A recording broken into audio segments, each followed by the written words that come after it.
1339 3rd Street, Northwest, Cedar Rapids, Iowa. 2 years this house has been sitting untouched after the 2008 floods.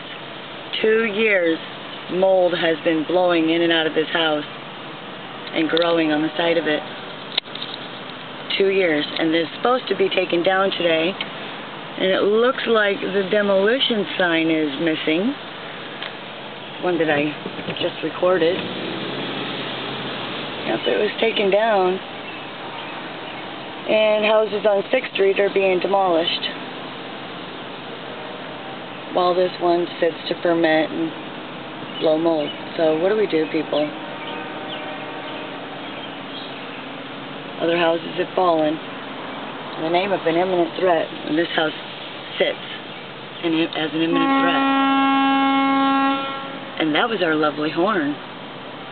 So here's 2 birds with 1 stone.